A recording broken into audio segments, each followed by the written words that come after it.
ஆண்டவராகிய இயேசுவின் நாமத்தில் தொலைக்காட்சி நேயர்களுக்கு அன்பின் வாழ்த்துக்கள். இந்த நாளின் செய்தி யோபின் புஸ்தகம் 42ஆம் அதிகாரம் 12ஆம் வசனம். யோபு 42:12. கர்த்தர் யோபின் முன்னிலைமையை பார்க்கிலும் அவன் பின்னிலைமையை ஆசீர்வதித்தார். கர்த்தர் யோபின் முன்னிலைமையை பார்க்கிலும் அவன் பின்னிலைமையை ஆசீர்வதித்தார். ஆசீர்வாதத்தை விரும்பாத மனிதர்கள் யாருமே இல்லை. எல்லாரும் ஆசீர்வாதத்தை விரும்புகிறவர்கள். அரசியல்வாதியா இருக்கலாம், ஆன்மீகவாதியா இருக்கலாம், உலகத்தில் எத்தனை அவள் தொழில் செய்தாலும் அதை விரும்பாத மக்கள் ஒருவரும் இல்லை, ஆசீர்வாதத்தை. ஆனால் அந்த வார்த்தையை நீங்க வாசிக்கும் போது கர்த்தர் ஆசீர்வதித்தார். இந்த ஆசீர்வாதங்களுக்கு பல வழிகள் உண்டு.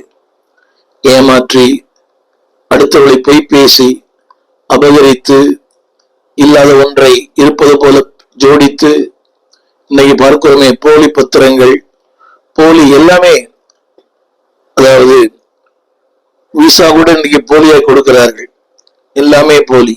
அதே முத்திரை, அந்த அரசாங்க வேலை, அது கூட ஒரு போலியான ஒரு அனுமதி, அந்த பேப்பர் கூட போலி. ஆனால் இப்படிப்பட்ட போலியான உலகத்துல எவ்ரிபடி வாண்ட்ஸ் பிளெஸிங். இது ஆங்கிலத்துல இந்த வார்த்தை வித்தியாசமா இருக்கிறது. நான் ஆங்கில வார்த்தையை படிக்கிறேன். ஒருவேளை இத்திரையில் பாருங்கள், உங்க கருத்தில் ஆங்கில வேதம் இருக்குமானால் 12ஆம் வசனம். The Lord blessed the later end of Job more than his beginning. தமிழ்ல அந்த மோர் என்ற வார்த்தை இல்லை. அதாவது அவன் முன்னிலைமையை பார்க்கிலும் அவன் பின்னிலைமையை ஆசீர்வதித்தார். ஆங்கிலத்துல, தமிழ் இல்லாத ஒரு வார்த்தை ஆங்கிலத்தில் பயன்படுத்தப்பட்டிருக்கிறது, மோர் தேன் இஸ் பிகினிங். இன்னொரு மொழிபெயர்ப்புல மோர் தேன் எவர், அதாவது எப்போதும் இல்லாத அளவிற்கு அவனை ஆசீர்வதித்தார். என்னை கேட்டுக்கொண்டிருக்கிற அன்பு பிள்ளையே, எவரிபடி வாண்ட்ஸ் மோர். ஊடகத்தில் இருக்கிறவர்கள் he wants more money, more fame. எல்லாருமே, இந்த சின்ன பிள்ளைகளுக்கு பாருங்க, they want more. அவங்க விரும்புற அந்த ஐஸ்கிரீம், they want more. அரசியல்வாதி, they want more money. businessman, he needs more money. எல்லாருமே இந்த உலகத்துல they want more. அப்படியானால் ஆவிக்குரிய மக்களுக்கு அந்த ஒரு பாரம் இல்லை, தேவையில்லையா? I want more. இன்னும் அறியணுமே, இன்னும் கிட்டி சேரணுமே, இன்னும் ஆண்டோட இறுக்கமா இருக்க வேண்டுமே. ஆனால் இன்றைக்கு ஆவிக்குரிய மக்களுக்கு அப்படிப்பட்ட ஒரு சிந்தை இல்லாதிருப்பது வருத்தமான ஒன்று. இது போதும், இந்த ஆவிக்குரிய வாழ்க்கை போதும். இல்லை அன்பானவர்களே, எத்தனை ஆண்டுகள் வாழ்ந்தாலும் இது போதாது. பவுலடியான் சொல்கிறார், இன்னும் அவரை அறிய, பக்தர் பாடியது போல, இன்னும் அவரை அறியணுமே, இன்னும் கிட்டி சேரணுமே. இன்றைக்கு அந்த அனைவருக்கு அந்த எண்ணம் இல்லை, இன்னும் அறிய வேண்டும். இந்த ஊடகத்துல ஏறக்குறைய ஒரு 9,000 செய்திகளை பதிவேற்றம் பண்ணியிருக்கிறோம். ஆனாலும் இன்னும் அவர் இன்னும் அறிய வேண்டும், இன்னும் சத்தியத்தை ஆழமாய் அறிந்து கொள்ள வேண்டும், இன்னும் ஆழமாய் கர்த்தருடைய வார்த்தையை புரிந்து கொள்ள வேண்டும், ஜனங்களுக்கு தர வேண்டும். இந்த நாளின் செய்தி ஐ நீட் மோர். தலைப்பு அதுதான், ஐ வாண்ட் மோர். இன்னும் அறிய வேண்டும், இன்னும் அறிய வேண்டும். I want something real, something big. இன்னைக்கு அநேகருக்கு அந்த எண்ணம் இல்லை. இந்த நாளின் செய்தி என்னவென்றால், if you want get more, இன்னும் அதிகமாய் ஆண்டவரிடத்துல பெற வேண்டுமானால், நம்பர் 1, உன்னுடைய வழிகள் செம்மையா இருக்க வேண்டும். திரையில் பாருங்கள், the pathway. உன்னுடைய வழிகள் செம்மையா இருக்க வேண்டும், சிறப்பா இருக்க வேண்டும், சீரா இருக்க வேண்டும். சிறப்பா இல்லை என்றால், சீரா இல்லை என்றால் there is no more. அங்கே அந்த ஆசீர்வாதம் என்ற வார்த்தைக்கு எல்லையே இல்லை. மோர், இன்னும் அதிகமாய். ஒரு 3 குறிப்புகளை சொல்லுகிறேன். the pathway for the more, அதாவது the price of the more. அந்த அதிகப்படி ஆசீர்வாதத்திற்கு நீ செலுத்த வேண்டிய விலைக்கிரயம். முதலாவது குறிப்பாக சொல்ல விரும்புகிறேன், the path of the more. அந்த ஆசீர்வாதத்திற்கு இன்னும் அதிகமாக நீ பெற வேண்டுமானால் 3 குறிப்புகள். Number 1 holiness, number 2 honesty, number 3 humility. திரும்ப சொல்லுகிறேன், தாழ்மை, holiness, பரிசுத்தம், holiness. இரண்டாவது honesty, உண்மை. மூன்றாவது humility, தாழ்மை. 42ஆம் அதிகாரம் அந்த முதல் வசனத்தில் வாசிக்கிறோம். அவனுடைய பரிசுத்தம். அவன் சொல்கிற வார்த்தை கவனிங்கள். நீர் சகலவற்றையும் செய்ய வல்லவர். அந்த முதல் அதிகாரத்திலேயே உத்தமனும் சன்மார்க்கனும் பொல்லாப்புக்கு விலகினவனும் கர்த்தருக்கு பயந்தவனும். அப்படியானால் if you want more, அன்பானவர்களே, அந்த உத்தமம், நீதி, பக்தி, சன்மார்க்கம், கீழ்ப்படிதல். தொடர்ந்து அந்த யோபு 1ஆம் அதிகாரம் 8ஆம் வசனத்திலேயும் அந்த வார்த்தை வாசிக்கிறோம். அந்த வார்த்தை இப்படி சொல்லுகிறது, உத்தமனாய் சன்மார்க்கனாய் தேவனுக்கு பயந்து பொல்லாப்புக்கு விலகுறவமாயிருந்தான். If you want more, you must have a holiness. அதுல பரிசுத்தம் இருக்கிறது. உத்தமம், சன்மார்க்கம், பயம், பொல்லாப்புக்கு விலகுவது. இன்னைக்கு எல்லாரும் everybody wants to be blessed. ஒவ்வொரு நாள் ஜபத்துல சொல்லுகிறோம், என்னை ஆசீர்வதியும், என்னை ஆசீர்வதியும், என்னை ஆசீர்வதியும். அது பெரியதல்ல. ஆசீர்வாதத்துக்கு அடிப்படை காரணமே உத்தமம். அது இல்லையே. அடுத்து சன்மார்க்கம். மூன்றாவது தேவனுக்கு பயப்படுகிற பயம். நாலாவது பொல்லாப்புக்கு விலகுவது. அது மட்டுமல்ல, ஆண்டவரே சொல்லுகிறார். ஆண்டவரே சொல்ல வார்த்தை, உத்தமனும் சன்மார்க்கனும் தேவனுக்கு பயந்து பொல்லாப்புக்கு விலகுவமாகிய அவனைப் போல ஒருவனும் இல்லை.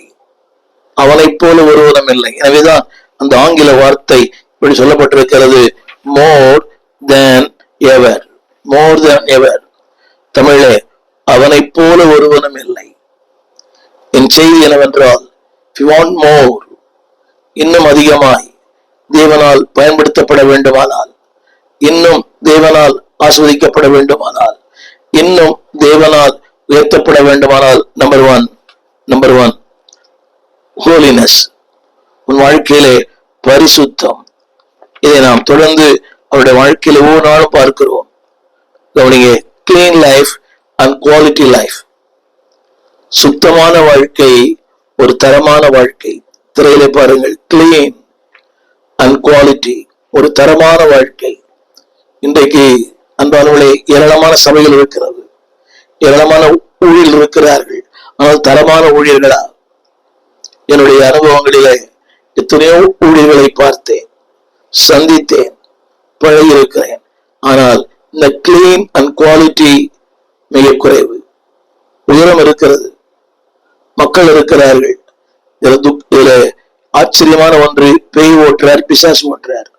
But no clean life. இதை அறிந்து சொல்லுகிறேன், உணர்ந்து சொல்லுகிறேன். நீங்க கேட்கலாம், அடுத்தவர்கள் நியாயம் தீர்ப்பதற்கு நீங்கள் யார்? அவரை தினந்தோறும் பார்க்கிறேன், தினந்தோறும் சந்திக்கிறேன், பல ஆண்டுகள் அவரோடு தொடர்பு. But no clean life, no quality life. என்னை கேட்டுக்கொண்டு அன்பு ஊழியரே, God needs a clean and quality life. ஒரு சுத்தமான வாழ்க்கை, தரமுள்ள வாழ்க்கை. சபையில் கொஞ்சம் பேர் இருக்கலாம். Let it be clean and quality. இன்றைக்கு தரமான சபைகளை பார்ப்பது அபூர்வம். மக்கள் இருக்கிறார்கள், ஆடம்பரம், உலகம், மேக்கப். அங்கே உலகமே சபைக்குள்ளத்தான் இருக்கிறது. இது சபையா இல்ல பொழுதுபோக்கு மன்றமா தெரியவே இல்லை. வாசிக்கிற மக்கள் ஆடிருந்து, பாடுகிற மக்கள், மேடை அலங்கரிக்கிறவர்கள் எல்லாருமே அலங்காரம், அலங்காரம், அலங்காரம். அலங்காரம் ஒரு பக்கம், அலங்கோலம் ஒரு பக்கம். என் அன்பு பிள்ளையே, அவன் நினைக்கலாம், it is more, it is not more. More என்ற அந்த வார்த்தைக்கு அடிப்படையே ஹோலினஸ். 2 கொரிந்தியர் புஸ்தகம் 6ஆம் அதிகாரம் 14ஆம் வசனம். இந்த வார்த்தை யோபின் வாழ்க்கையில அந்த உத்தமம் இருந்தது, நேர்மை இருந்தது. யோபு 1:5 வாசிக்கிறேன். அவன் தன் குமாரருக்கு விருந்து செய்யும் போது, அந்த விருந்து முடியும் போது, யோபு 1:5, ஒருவேளை தேவனை தங்கள் இருதயத்தை தூஷித்திருப்பார்கள் என்று சொல்லி பரிசுத்தப்படுத்தி, அந்த வார்த்தையை நான் கோடிட்டு காட்ட விரும்புகிறேன், பரிசுத்தப்படுத்தி. நான் பரிசுத்தம் இல்லை என்றால் என் ஜனங்களை பரிசுத்தப்படுத்த முடியாது. தகப்பன் பரிசுத்தவனாயிருந்தான், எனவே பிள்ளைகளை பரிசுத்தப்படுத்தினான். அடுத்த வார்த்தை அவர்களுக்காக சர்வாங்க தகன பலிகளை செலுத்தினான். அடுத்து இன்னொரு வார்த்தை எழுதப்பட்டிருக்கிறது, எவ்வளவு 1:5 அந்நாட்களில் இப்படியே அவன் செய்து வருவான். யோசித்து பாருங்கள். there is no end for holiness.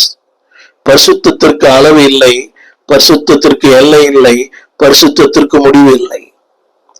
இதுதான் பரிசுத்தம். never, don't give a frame.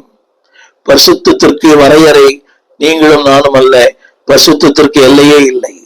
எனவேதான் பக்தன் பாடினார், என் ஜீவன் எல்லை எங்கிலும் பரிசுத்தம் என எழுதும்.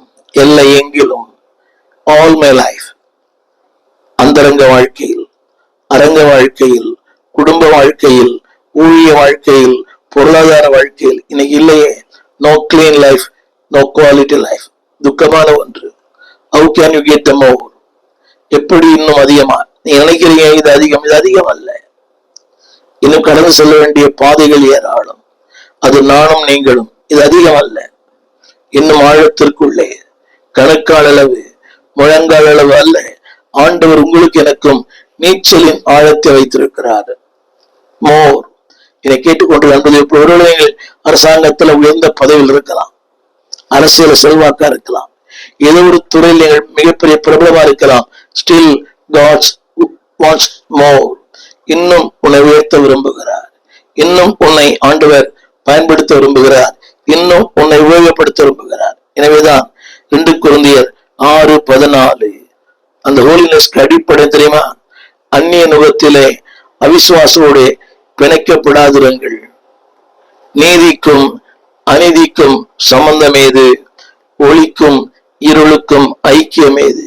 Don't yoke with unbeliever. If you want more, நான் சொன்னேன் கிளியர் லைஃப், குவாலிட்டி லைஃப். அந்த கிளியர் என்னைக்கு வரும் தெரியுமா? கிளியர் என்னைக்கு வரும்? அந்த வார்த்தை படிக்கிறேன், பிணைக்கப்படாத ஒரு வாழ்க்கை, அசுத்தத்தோடு, அந்நியர்களோடு, உலகத்தாரோடு, உலக மக்களோடு அவனுக்கு பிணைப்பதனால் ஒரு ஆசை வரலாம், அது நிற்காது. எல்லாரும் என்ன சொல்றாங்கன்னா அப்படி இருக்கணும்.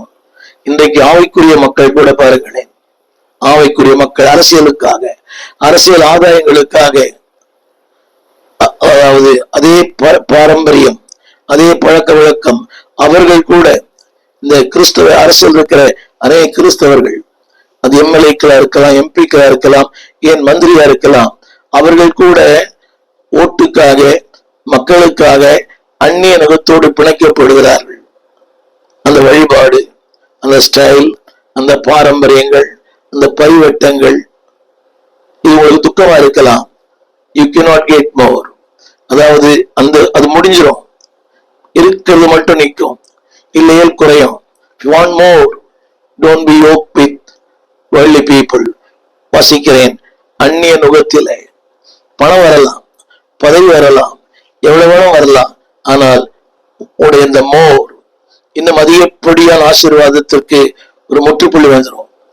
அடுத்த வார்த்தை அவிசுவாசிகளோடு கூட, அது அவனோட பேசக்கூடாது, பழகக்கூடாதுன்னு அர்த்தம் அல்ல. பேசுங்க, பழங்க. அது ஒரு வார்த்தை எழுதப்பட்டிருக்கிறது, டோன்ட் பி யோக்ட். அதுல பின்னி விடாதிருங்கள், நலம் விசாரியுங்கள், அன்பு பாராட்டுங்கள், உதவி செய்யுங்கள், ஆனால் பின்னி பிணைந்து விடாதிருங்கள். இது துக்கமான ஒன்று. கிறிஸ்து குடும்பத்தில் பிறந்த பெண் பிள்ளைகள், கிறிஸ்து குடும்பத்தில் பிறந்த ஆண் பிள்ளைகள், யோசித்து பாருங்கள், அந்நிய நுகத்தோடு, ஆண்டவர் அறியாத பெண், ஆண்டவர் அறியாத பையன். ஆனால் திருமணமாகும் போது எந்த பையனும் சொல்லுவான், நான் மனம் மாறுவேன், சபைக்கு வருவேன், ஆலயத்துக்கு வருவேன், நீ உன்னை பின்பற்றுவேன். அது அந்த நிமிடங்கள். போலியான வாக்கு தத்தங்கள், அரசியல்வாதிகளை போல போலியான வாக்கு தத்தங்கள் நிற்பதில்லை. எத்தனையோ பெண்கள் கடைபிடிக்கிறார்கள். அன்றைய அவர் சொன்னார், நான் மதம் மாறுவேன், பெயர் மாற்றுவேன், சபைக்கு வருவேன். ஆனா இன்னைக்கு அப்படி இல்லை. அவர் அதே போல பெண்ணும் தெய்வத்தை பின்பற்றுவேன். அந்த ரூத்தை போல உன் தேவன் என் தேவன், உன் ஜனம் என் ஜனம், நீ போகும் இடத்து நான் போவேன், நீ தங்கும் இடத்து தங்குவேன். அந்த ஒரு மாசத்துக்கு தான். அதுக்கப்புறம் பழைய குருடி கதவை திரடி அவருடைய சுய ரூபத்தை வெளிப்படுத்துகிறார்கள். You cannot get more. If you want more, don't be yoke. அந்நிய நுகத்திலே பிணைக்கப்படாதிருங்கள், அநீதிக்கு துணை போகாதிருங்கள், இருளோடு கூட ஒப்புரவாகாதிருங்கள், வேலையாளரோடு இசைந்திருக்காதிருங்கள், அவிசுவாசியோடு பங்கேற்காதீர்கள், தேவனுடைய ஆலயத்திற்கும் விக்கிரங்களுக்கும் சம்பந்தப்படுத்திக் கொள்ளாதீர்கள். கணேசுடைய வார்த்தை அரசியல் எல்லாம் சகஜம், வந்தா அப்படிலாம் இருக்கணும். நீங்க யோசித்து பாருங்கள். இருக்கலாம், யூ கேனாட் கெட் மோர். செய்ததுதான், you cannot get more power, more wisdom, more knowledge, more everything, more blessing. அது நின்றுடும், அதோடு நின்றுடும். தேவன் சொல்லுகிறார், தேவனுடைய ஆலயத்துக்கும் விக்கிரகத்துக்கும் சம்பந்தம் ஏது? அப்படி அதில் நீங்கள் வித்தியாசம் இருப்பீர்கள். அவர் சொல்லுகிறார், உங்களுக்குள்ளே வாசம் பண்ணி என் ஆசீர்வாதம் வாசம் பண்ணும், என்னுடைய ஐஸ்வர்யம் வாசம் பண்ணும், என்னுடைய நன்மைகள் வாசம் பண்ணும், என்னுடைய மகிமை வாசம் பண்ணும், என்னுடைய மேன்மை வாசம் பண்ணும், என்னுடைய எல்லாமே அதோடு வாசம் பண்ணும். டுவெல்லிங் மாத்திரமல்ல, உலாவுவேன். அந்த அர்த்தம் உலாவுவேன் என்ற வார்த்தைக்கு உன்னை பாதுகாப்பேன். இந்த பிரதமர்கள், முதல்வர்கள், அவர்கள் கூட அந்த பாடி கார்டு நிற்கிறாங்க இல்லையா, அவர்கள் அவருடைய அந்த ஈசத் பிரிவு, அந்த பிரிவு அவருடைய கண்கள் சுற்றி கொண்டே இருக்கும். நாம் பார்ப்பது போல இல்ல, 4 திசை சுற்றி கொண்டே இருப்பார்கள். உலாவி, to protect you, to save you, to secure you. உலாவி அவர் சொல்லுகிறார், உன் தேவனாயிருப்பேன்.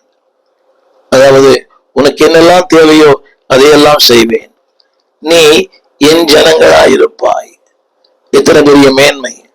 யாக்கோபு 4:8 அந்த பசு, அதாவது ஃபான் மோர், அது சொல்லப்பட்டிருக்கிறது, தேவனிடத்திலே சேருங்கள், அப்பொழுது அவர் உங்களிடத்திலே சேருவார். பாவிகளே, உங்கள் கைகளை சுத்திகரியுங்கள், இருமலம் உள்ளவர்களே, உங்கள் இருதயங்களை பசுத்தமாக்குங்கள். திரும்ப சொல்கிறேன், தேவனிடத்திலே சேருங்கள். ஹோலினஸ், அவர்களை சேர்ந்தாலே பசுத்தம் வந்துடும். அவர் பழகினாலே, யோபின் புஸ்தகம் 22ஆம் அதிகாரம், அவரோடு பழகும் போது அக்கிரமத்தை தூரமாக்குவார். அவரோடு பழகும் போது, தேவனிடத்தில் சேரும் போது பாவம் விலகிடும், அக்கிரமம் விலகிடும், அசுத்தங்கள் விலகிடும். 2வது, அவர் உங்களிடத்திலே சேருவார். அவர் சேரும் போது அவர் பரிசுத்தம் உங்கள் சொந்தமாகும். பூவோடு சேர்ந்த நாரும் மனம் பெறும். அவர்தான் நம்மெல்லாம் நாருக்கு, அவர்தான் பூ. அவரோடு சேரும் போது நாம் பரிசுத்தம். நான் பரிசுத்தலா இருக்கிறது போல நீங்களும் பரிசுத்தம். எனவேதான் சொல்லுகிறார், பியூரிஃபை யுவர்செல்ஃப், சுத்திகரியுங்கள். இதன் ஆரம்பத்தில் சொன்னேன், clean life and quality life. Clean life and clarity life, தெளிவான ஒரு வாழ்க்கை. ஒரு மூடு மந்திரம் அல்ல. ஆலயத்துல ஒரு வாழ்க்கை, வீட்டிலே ஒரு வாழ்க்கை, சபையில ஒரு வாழ்க்கை. சுத்திகரியுங்கள். அடுத்து மட்டுமல்ல, அடுத்த ஒரு வார்த்தை, உங்கள் இருதயங்களை பரிசுத்தமாக்குங்கள். நான் சொல்லுகிறேன், சேருங்கள், பரிசுத்தமாவீர்கள். யாக்கோபு 4:8, சேருங்கள், நீங்கள் பரிசுத்தமாவீர்கள். என்னை கேட்டுக்கொண்டு அன்புடைய பிள்ளையே, அது மட்டுமல்ல, அவரோடு சேரும் போது, ஆமோஸ் 3:3, 2 பேர் ஒருமனப்படும் போது ஒருமித்து போவார்கள். அப்படியானால் அவரோடு இணையும் போது அவர் பரிசுத்தம், அவர் நீதி, அவர் உண்மை, அவர் உத்தமம் உன் சொந்தமாய் மாறும். 2வதாக,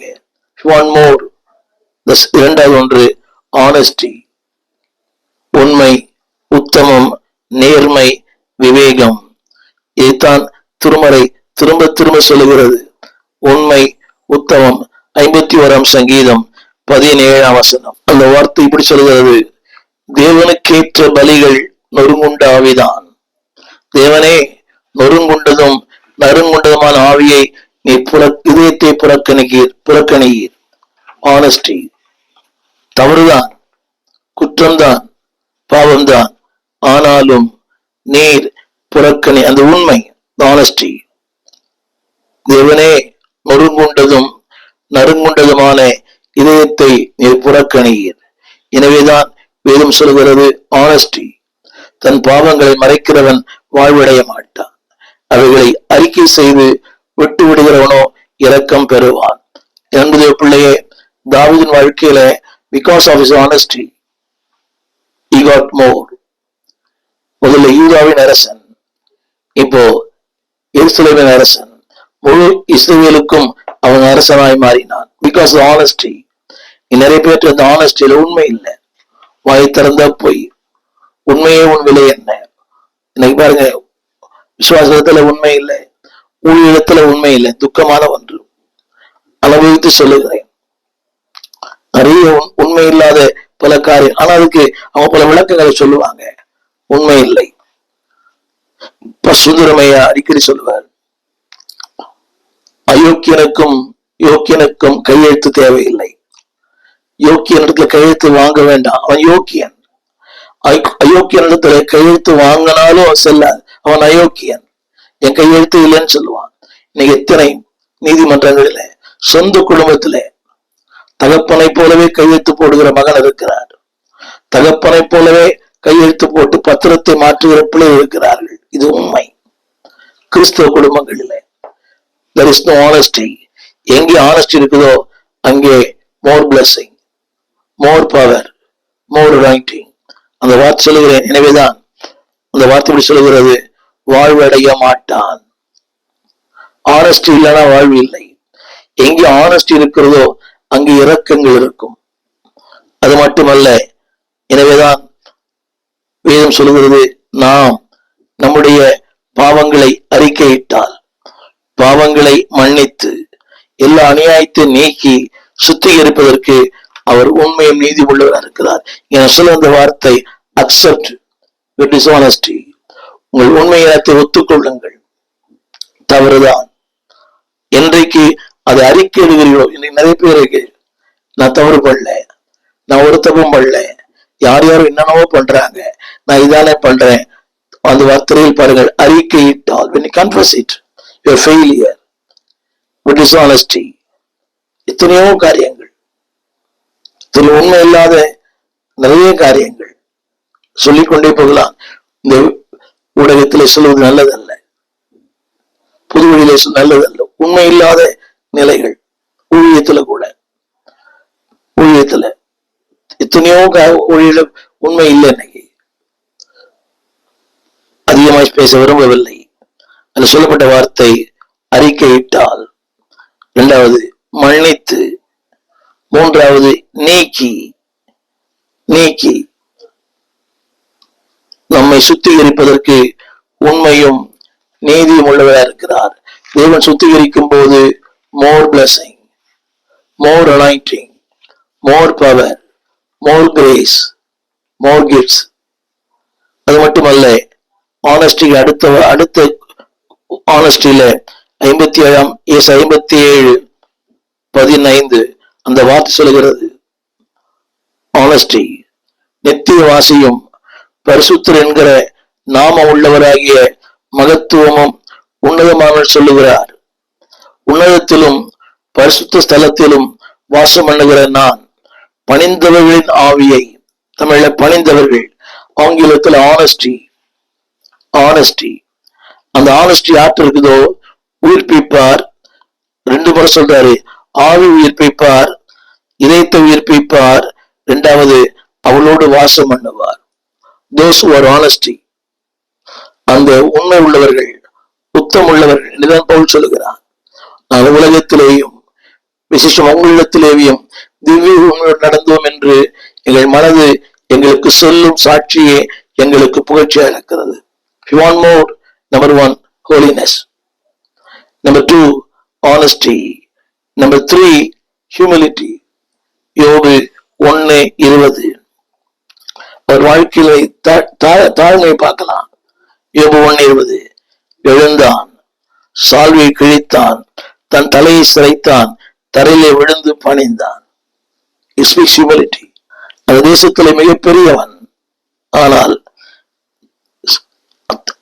அந்த நிலையிலும் அவனுக்குள்ள இந்த தாழ்மை.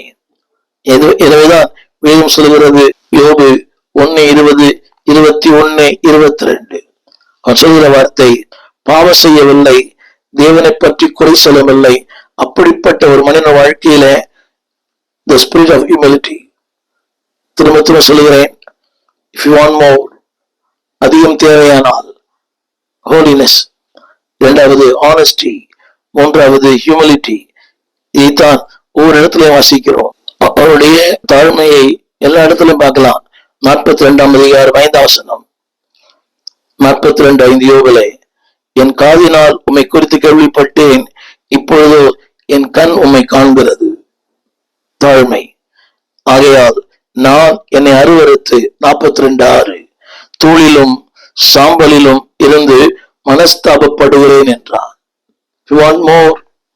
கவனிங்கள், அருவருத்து தூளிலும் சாம்பலிலும் தன்னை இருந்து மனஸ்தாபப்படுகிறேன் என்றான். என்னை கேட்டுக்கொண்டிருக்கிற அன்பு தேவ பிள்ளையே, வாழ்க்கையில இது எத்தனை பெரிய ஆசீர்வாதம். You want more?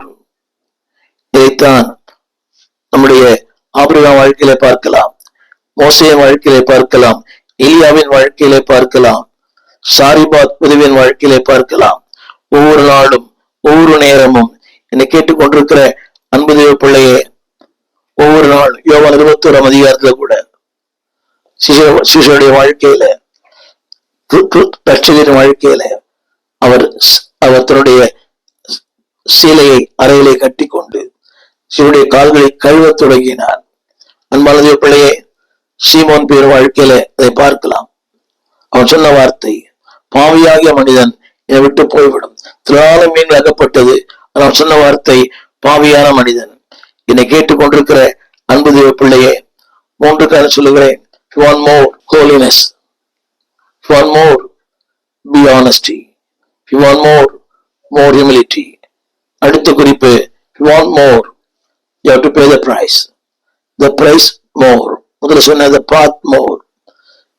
நீ செலுத்த வேண்டிய ஒரு கிரயம் இருக்கிறது. அந்த கிரயம் என்ன? வாசித்து பாருங்கள். அந்த கிரயம் எல்லாம் போனது. பல முறை போய் பேசியிருப்பேன். He lost the finance, he lost the family, he lost the fitness, he lost the friends. ஆனாலும் ஒரு கிரயம் செலுத்தினான். அந்த வார்த்தை போட்டிருக்கிறது, கிரயம். You want more?